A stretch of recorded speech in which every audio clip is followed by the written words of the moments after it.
Assalamualaikum anak-anak, selamat pagi. Selamat berjumpa kembali dengan Ibu. Kali ini kita akan belajar di pembelajaran tematik, yaitu di tema 3 tentang peduli terhadap makhluk hidup. Nah, kali ini kita akan belajar di subtemanya tentang hewan dan tumbuhan di lingkungan rumahku.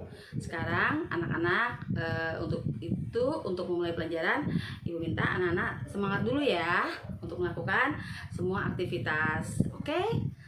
Nah, kali ini Ibu akan menjelaskan bahwa di sini ada kegiatannya, ada KD-nya. Ibu akan membacakan itu di temanya ada PPKN dan SPDP. PKN itu mengidentifikasi, kemudian melaksanakan kewajiban serta hak sebagai warga di masyarakat dalam kehidupan kita sehari-hari.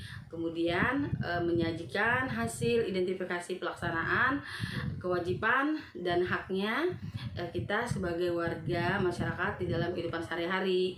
Kemudian untuk SBDP-nya, anak-anak itu akan membuat suatu seni karya berupa karya mozaik ya, dan itu nanti akan dijelaskan seperti apa karya mozaik itu. Oke? Nah, kali ini kita lanjutkan, ada di tujuan pembelajaran bahwa anak-anak akan Ibu bimbing untuk mengikuti kegiatannya dengan video yang sudah Ibu berikan. Kemudian anak-anak dapat mengidentifikasi hak-hak dan kewajiban kita. Nah, sebelum memulai itu, Ibu akan menjelaskan sedikit bahwa hak kita yaitu apa saja yang didapatkan kita di rumah. Bisa anak-anak sebutkan? Ya, betul sekali bahwa hak kita di rumah adalah mendapatkan kasih sayang, kemudian mendapatkan perlindungan, kemudian mendapatkan bimbingan, mendapatkan pendidikan yang layak ya. Kemudian kewajiban kita sebagai anak di rumah adalah membantu kegiatan orang tua. Benar sekali ya. Kemudian apakah anak-anak bisa menjawab pertanyaan Ibu bahwa contoh kewajiban anak itu selain membantu orang tua apa saja? Bisa disebutkan kewajiban kalian sebagai pelajar itu apa, Gaby? Coba tolong disebutkan. Membantu orang tua. Ya, bagus sekali, good, bagus sekali buat Gaby asal hasil jawabannya. Kemudian Ibu akan menjelaskan sedikit bahwa Pancasila itu merupakan ideologi negara Indonesia, bahwa Pancasila itu merupakan rumusan dan pedoman kehidupan berbangsa dan bernegara bagi seluruh rakyat Indonesia. Jadi semua itu ada aturan-aturan yang terkandung di dalam Pancasila, bahwa kita hidup itu berdasarkan dengan norma-norma yang ada ya. Kemudian kita lanjut kembali bahwa di dalam kehidupan kita bermasyarakat di sila keempat yaitu disebutkan mengandung arti mendahulukan kepentingan dan tujuan secara bersama. Kemudian mencintai permusyawaratan dan demokrasi ya, bahwa setiap hasil musyawarah itu harus kita lakukan dengan cara bermusyawarah dan demokrasi. Kemudian bijaksana dalam menyelesaikan masalah ya. Jadi anak-anak harus tahu bahwa kita hidup bermasyarakat itu seperti apa, dan ketika aturan-aturan norma yang ada di masyarakat itu, ketika kita hidup tanpa aturan itu, maka yang akan terjadi adalah perselisihan, kemudian adanya perpecahan. Kemudian banyak hal yang bisa menyebabkan perpecahan itu terjadi, seperti agama. Kita tidak bisa menghargai agama orang lain, kemudian kita tidak bisa menghormati suku-suku lain ya, bahwa menganggap bahwa suku kita adalah yang paling baik, itu tidak benar ya anak-anak. Jadi tetaplah untuk saling menghormati, saling menghargai apapun itu agamanya, sukunya. Jadi bahasanya setiap daerah juga berbeda-beda. Kita harus saling menghormati ya. Kemudian di sini Ibu akan memperlihatkan ada lambang-lambang Pancasila. Tentu anak-anak masih ingat bahwa di lambang Pancasila itu ada 5 butir yang terkandung, dan lambang-lambangnya juga anak-anak masih ingat.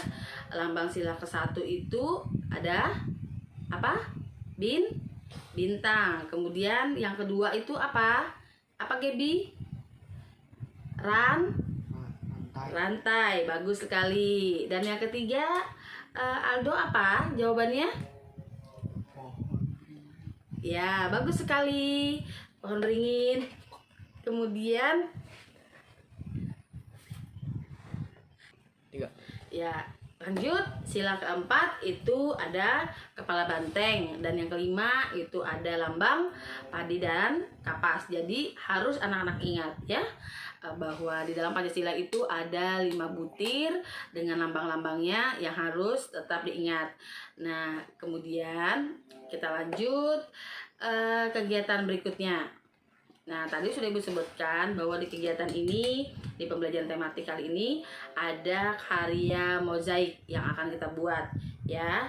Jadi anak-anak harus membuat suatu seni karya yang inovatif, yang menghasilkan suatu seni karya yang baik. Itu karya mozaik itu Ibu jelaskan sedikit ya.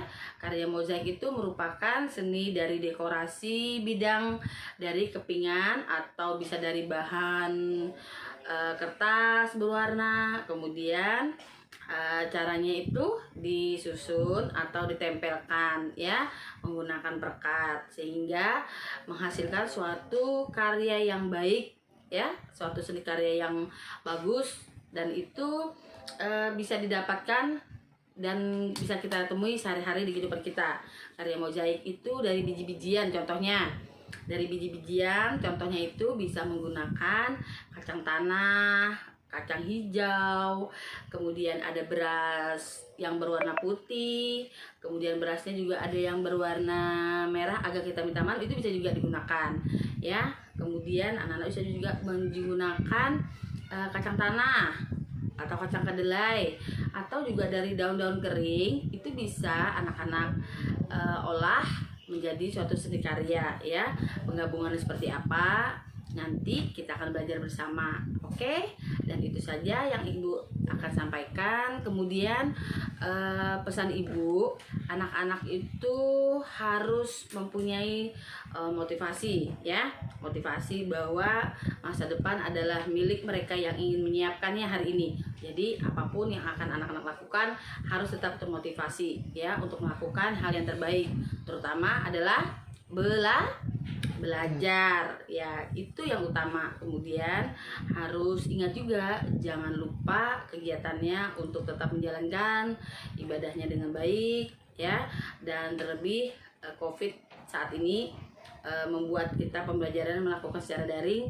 Jadi Ibu minta anak-anak tetap melakukan kegiatannya itu di rumah saja ya. Ketika keluar rumah, kita sekarang memiliki kebiasaan baru bahwa keluar rumah kita harus menggunakan masker, kemudian mencuci tangan ketika kita dari luar rumah, kemudian juga kita harus menjaga jarak, dan yang lebih penting bahwa kita harus mengkonsumsi makanan yang sehat dan bergizi. Itu saja pesan dari Ibu. Anak-anak harus tetap semangat. Sampai jumpa di pembelajaran berikutnya. Assalamualaikum warahmatullahi wabarakatuh. See you next time.